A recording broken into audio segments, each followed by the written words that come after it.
Halo semuanya, selamat datang di pembahasan kita kali ini. Hari ini kita bakal ngebedah topik yang super krusial, yaitu gimana sih sebenarnya sebuah demokrasi itu bisa gagal di era modern. Kita bakal jawabin 3 pertanyaan utama. Apa aja ciri-ciri matinya demokrasi, apa faktor penyebabnya, dan kenapa proses ini bisa terjadi pelan-pelan banget sampai kita seringkali nggak sadar. Yuk, langsung kita mulai. Coba deh, kalau saya tanya pertanyaan ini ke kalian, gambaran apa yang pertama kali muncul di kepala? Mungkin kalian ngebayangin tank militer yang turun ke jalanan ibu kota, istana presiden yang terbakar, jenderal yang ngambil alih siaran TV nasional, atau sebuah revolusi berdarah. Wajar sih mikir gitu, karena itu kan gambaran dramatis yang sering banget kita lihat di buku-buku sejarah abad ke-20. Tapi kenyataan di lapangan hari ini tuh beda jauh. Perubahannya jauh lebih halus dan justru karena itu jauh lebih berbahaya. Biar lebih jelas, coba kita bandingin dua era ini. Di masa Perang Dingin, 3 dari 4 keruntuhan demokrasi itu kejadiannya lewat kudeta militer. Contohnya jatuhnya Presiden Salvador Allende di Chili tahun 1973 yang penuh kekerasan. Kematian demokrasi saat itu terjadi seketika dan kelihatan jelas banget oleh semua orang. Nah sebaliknya, di era modern, cara mainnya udah berubah. Demokrasi sekarang nggak lagi mati di tangan para jenderal, tapi justru di tangan pemimpin terpilih di bilik suara. Kayak naiknya Hugo Chavez di Venezuela tahun 1998. Kematian yang ini tuh sunyi, penuh tipu daya, dan sayangnya sangat konstitusional. Perlu diingat, semua analisis yang bakal kita bahas hari ini itu murni berakar dari kerangka riset komparatif yang luar biasa dari ilmuwan politik Steven Levitsky dan Daniel Ziblatt lewat buku mereka How Democracies Die. Jadi, otopsi klinis kita terhadap sistem politik ini sifatnya benar-benar netral dan didasarkan murni pada data historis dari seluruh dunia, mulai dari Eropa di tahun 1930-an sampai Amerika Latin era modern. Oke, ini peta jalan buat diskusi kita hari ini ya. Pertama, kita lihat jalan sunyi kematian demokrasi. Kedua, 4 ciri pemimpin otoriter. Ketiga, mengapa demokrasi bisa mati. Keempat, taktik mengakali aturan main. Dan kelima, runtuhnya pagar pembatas demokrasi. Kita masuk ke bagian pertama, jalan sunyi kematian demokrasi, peralihan dari kudeta militer menuju bilik suara. Fakta yang paling bikin merinding itu sebenarnya ini. Nggak ada satu momen darurat yang tiba-tiba ngebunyiin alarm peringatan buat masyarakat. Nggak ada darurat militer dadakan, nggak ada aksi bakar-bakar konstitusi di jalanan. Orang-orang masih beraktivitas normal, masih nyoblos pas pemilu, berita di koran masih terbit, dan politisi oposisi juga masih pada duduk di parlemen. Erosi sistem ini kejadian lewat langkah-langkah kecil yang dibungkus dengan embel-embel reformasi hukum atau pemberantasan korupsi. Makanya banyak yang nggak sadar, sampai semuanya udah bener-bener terlambat. Terus gimana dong cara kita deteksinya sebelum hancur? Ini bawa kita ke bagian kedua. 4 ciri pemimpin otoriter yang bisa dibilang sebagai ujian litmus buat demokrasi. Kita itu sebenarnya bisa ngedeteksi bibit-bibit otoritarianisme dari 4 tanda bahaya yang dirumuskan sama ilmuwan politik Juan Linz. Coba perhatikan, apakah seorang pemimpin mulai nolak aturan main demokrasi yang udah sah? Apakah mereka mulai ngecap lawan politiknya sebagai pengkhianat atau kriminal, alih-alih sebagai kompetitor yang wajar? Apakah mereka mulai membiarkan atau bahkan nyemangatin tindakan premanisme dari pendukungnya? Atau mereka nunjukin gelagat siap ngebatasin kebebasan sipil, kayak membungkam media yang kritis? Kalau ada politisi yang nyentuh satu aja dari 4 kriteria ini, percayalah itu udah jadi alasan yang sangat kuat buat kita ekstra waspada. Tapi paham cirinya aja nggak cukup.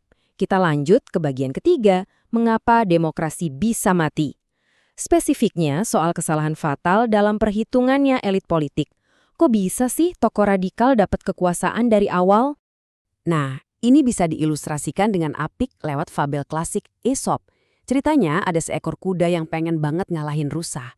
Terus dia minta tolong ke seorang pemburu. Pemburunya mau, tapi syaratnya si kuda harus dipasangi tali kekang. Singkat cerita, setelah rusanya kalah, si kuda minta pemburunya turun dong. Tapi apa jawab pemburunya? Jangan buru-buru kawan, aku sekarang udah ngendaliin kamu pakai tali kekang. Dan aku lebih suka kamu tetap kayak gini. Ini metamora yang pas banget buat ngelihat aliansi politik yang fatal. Elit politik mapan yang lagi krisis itu sering banget bikin blunder dengan bersekutu sama tokoh radikal dari luar lingkaran mereka. Mereka naif, ngira bisa ngejinakin dan ngendaliin tokoh radikal ini. Mussolini di Italia, Hitler di Jerman, atau Chavez di Venezuela. Mereka semua itu awalnya diajak masuk ke pemerintahan justru oleh para elit politik mapan. Sebuah kesalahan yang benar-benar tragis. Terus, kalau mereka udah berkuasa secara sah, apa yang bakal mereka lakuin? Kita masuk ke bagian keempat, taktik mengakali aturan main. Kita pakai analogi pertandingan sepak bola ya, biar gampang nangkepnya. Buat menangin pertandingan selamanya, seorang autokrat biasanya bakal ngelakuin 3 langkah jitu. Pertama, dia kuasai wasitnya. Caranya, tempatin orang-orang loyalis di pengadilan, di badan intelijen, dan di penegak hukum. Kedua, dia singkirin pemain bintang lawan. Ini bisa lewat kriminalisasi politisi oposisi yang vokal atau potong aliran dana dari donatur besar lawan.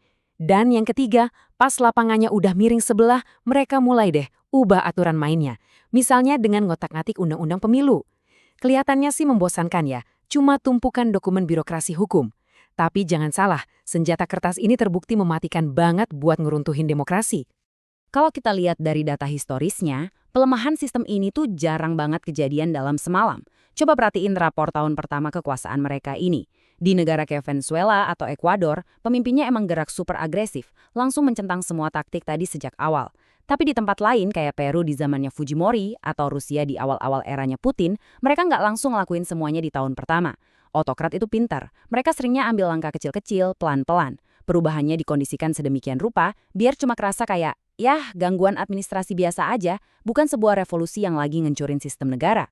Nah, kalau semua taktik tadi kelihatannya legal dan bahkan disetujui parlemen, kenapa konstitusi aja nggak cukup buat ngentiin mereka? Kita sampai di bagian kelima, runtuhnya pagar pembatas demokrasi, dan kenapa norma tak tertulis itu penting banget. Gini, konstitusi itu ibarat buku aturan main basket. Tapi, kita tetap butuh norma tak tertulis, semacam pagar pembatas, supaya permainannya nggak berubah jadi ajang tawuran bebas. Norma tak tertulis yang pertama itu namanya toleransi mutlak. Intinya simple, sekeras apapun kamu bersaing sama lawan politik, kamu harus tetap ngakuin kalau mereka itu punya hak yang sama sahnya untuk memimpin. Tanpa norma ini, kekalahan pas pemilu nggak bakal dilihat sebagai rotasi kekuasaan biasa, tapi dianggap sebagai kiamat. Dan kalau lawan udah dicap sebagai ancaman eksistensial buat negara, segala cara yang ekstrim tiba-tiba jadi terasa sah buat ngentiin mereka. Norma tak tertulis yang kedua adalah menahan diri. Ini murni soal kesabaran institusional dan ngendaliin ego. Cuma karena seorang politisi secara teknis punya hak legal buat ngelakuin sesuatu, bukan berarti hak itu harus dipakai sampai mentok demi ngancurin oposisinya. Demokrasi itu bisa jalan lancar justru karena para politisi mau menahan diri dari taktik bumi hangus. Kalau norma ini sampai runtuh, institusi negara bakal berubah jadi senjata partisan yang saling serang, saling hantam, sampai akhirnya sistem negara ngalamin kebuntuan total. Buat ngerangkum gimana ngerinya efek hilangnya norma ini, coba kita urutkan lini masa tragis Venezuela pas di bawah kendali Hugo Chavez. Di tahun 98, dia menang pemilu murni secara demokratis loh, bawa-bawa janji reformasi. Tapi habis itu, perlahan-lahan, pagar pembatasnya dicabutin. Mulai dari nulis ulang konstitusi di tahun 99, terus naklukin wasit dengan masukin loyalisnya ke Mahkamah Agung di 2004, sampai akhirnya ngubah aturan main dengan ngehapus batas masa jabatan di tahun 2006. Perhatiin deh, nggak ada tank militer yang turun tangan, semuanya dilakuin lewat prosedur hukum dan institusi.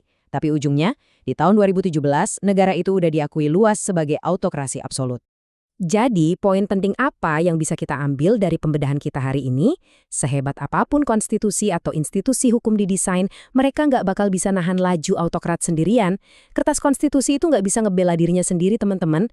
Demokrasi itu nyatanya diselamatkan oleh politisi yang punya nyali buat nyingkirin ekstremis dari partai mereka sendiri. Dan oleh kita, warga negara yang komitmen ngejaga norma toleransi serta mau saling menahan diri. Demokrasi itu benar-benar kerja bareng. Sebagai penutup, saya mau ninggalin satu pertanyaan buat kalian renungkan. Sejarah itu mungkin nggak pernah berulang persis sama, tapi dia sering banget berrimah. Setelah kita bareng-bareng memahami ciri-cirinya, penyebabnya, sampai taktik matinya sebuah demokrasi secara perlahan ini, mampukah kita ngenalin rima sejarah tersebut di masa depan sebelum bilik suara berubah jadi pintu masuk menuju jalan yang gelap? Sampai jumpa di pembahasan kita selanjutnya.